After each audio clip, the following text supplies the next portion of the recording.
जय जगन्नाथ। आपण मानंकु मोर हृदय भरा नमस्कार। आसंदु शुणिबा श्रीमद् भगवद गीतार द्वितीय अध्याय श्लोक 53 सविशेष व्याख्या। व्याख्याटी शुणिबा सहित से महाप्रभु उद्देश्य रे जय जगन्नाथ और जय श्रीकृष्ण कमेंट बॉक्स रे लिखि दियंतु। ओम श्री परमात्मने नमः। अनामय पदप्राप्तिर क्रम विषय कहवाकू जाई भगवान कहउछन्ति जे श्रुति विप्रति पन्नाते यदा स्थास्यति निश्चला समाधा वचला बुद्धिस्तदा योगम वाप्स्यसि। यार अर्थ शास्त्रीय मतभेदरे विचलित तुमर बुद्धि जेतेबेले निश्चल होइजिब एवं परमात्मा ठारे अचल होइजिब सेतेबेले तुमे योग प्राप्त हेब। लौकिक मोहरूपक पंककू पार होइगला परे मध्य नाना प्रकार शास्त्रीय मतभेद को नहीं जो मोह हुए ताहाकू पार करिबा पई भगवान एही श्लोक रे प्रेरणा देउछन्ति। अर्जुन मनरे एही शास्त्रीय मतभेद विषयक द्वंद्व रही जे निज गुरुजन और कुटुंब लोक विनाश करने उचित नुहे एवं निज ख्यात धर्म त्याग करने अर्थात युद्ध न करने उचित नुहे। एक पक्षरे कुटुंब लोक रक्षा एवं अन्य पक्षरे ख्यात धर्म पालन। एमध्यु जदि कुटुंब रक्षा कराए तेज युद्ध हो पार ना आउ जदि युद्ध हुए तेज कुटुंब रक्षा हो पार ना।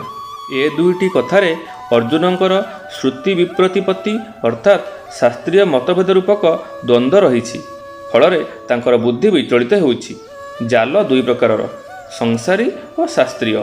संसार मोहरूपी पंकरे पड़जा ही संसारी जाल बांधी होइजिबा एवं शास्त्र संप्रदाय द्वैत अद्वैत आदि अनेक मत मतांतर बणा हेबा ही शास्त्रीय जाल पड़िबा।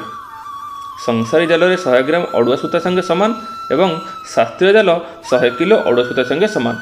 तेणु भगवान एठारे कहउछन्ति संसारी और शास्त्रीय जाल बुद्धि निश्चल हेबा उचित एवं परमात्मा ठारे बुद्धि अचल हेबा उचित जे जहा हेउ पछे मते केवल परमात्मा प्राप्ति करिबाकू हेबो।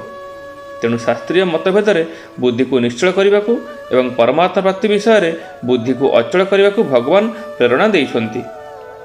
प्रथमे साधकर सन्देह हुए जे सांसारिक व्यवहार ठीक भाव करने उचित ना परमात्मा को प्राप्त करने उचित। तापर से निर्णय करे जे संसार ठारू किछि न नहीं मते केवल संसारर सेवा करने को हेबो।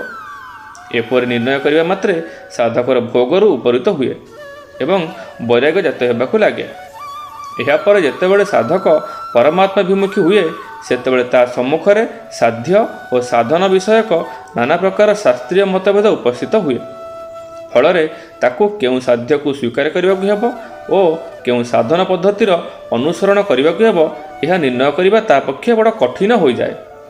किंतु जेतेबेले साधक सत्संग द्वारा निजर रुचि श्रद्धा विश्वास और योग्यतार निर्णय करनिए अथवा निर्णय न करि भगवान शरण जाई तांकु आतुर होई डाके सेतेबेले भगवत कृपारु ताहार बुद्धि निश्चल हो जाए।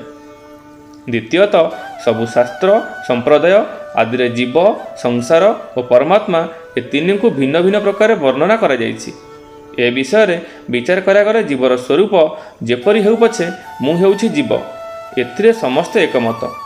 संसार स्वरूप जेपरि हेउ पछे संसार को छाड़िबाकू हेबो एथिरे समस्त एकमत एवं परमात्मा स्वरूप जेपरि हेउ पछे तांकु प्राप्त करिबाकू हेबो एथिरे समस्त एकमत। एहीपरि निर्णय कले साधकर बुद्धि निश्चल हो जाए। मोते केवल परमात्मा को प्राप्त करिबाकू हेबो एहीभଳି दृढ़ निश्चय कले बुद्धि एकनिष्ठ हो जाए। फल साधक सहजरे योग बा परमात्मा संगे नित्य योग को प्राप्त हुए। प्रथमे परमात्मा ठारू वियोग थिला एबे ताहा दूर हो जिबारु योग होइगला। प्रकृत में असत पदार्थ संगे भ्रमवशतः स्वीकृत संबंधर वियोग हेबा ही योग अर्थात मनुष्यर सदाकालू जो वास्तविक स्थिति अर्थात परमात्मा सहित नित्य योग अच्छी से स्थिति स्थित होगाकू योग कह जाए।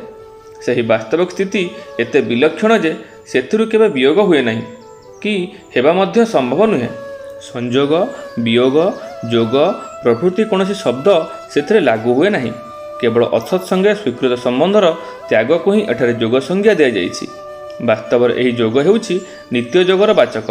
यही नित्य योगर अनुभव कर्म बा सेवा द्वारा करागले कर्मयोग विवेक विचार द्वारा करागले ज्ञान योग प्रेम द्वारा करागले भक्ति योग संसारर लय चिंतन द्वारा करागले लय योग प्राणायाम द्वारा करागले हठ योग और जम नियम आदि अष्टांग योग द्वारा करागले अष्टांग योग बोला जाए। ମୋହ ହେଉଛି ଦୁଇ ପ୍ରକାରର।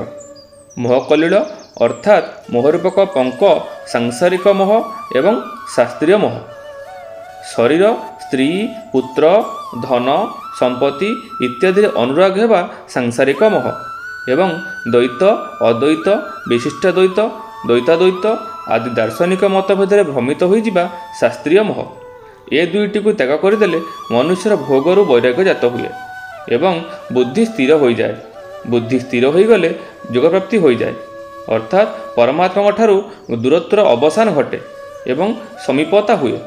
କର୍ମଯୋଗ ଦ୍ୱାରା ସମୀପତା ହୁଏ, ଜ୍ଞାନଯୋଗ ଦ୍ୱାରା ଅଭେଦ ହୁଏ ଏବଂ ଭକ୍ତିଯୋଗ ଦ୍ୱାରା ଅଭିନ୍ନତା ହୁଏ।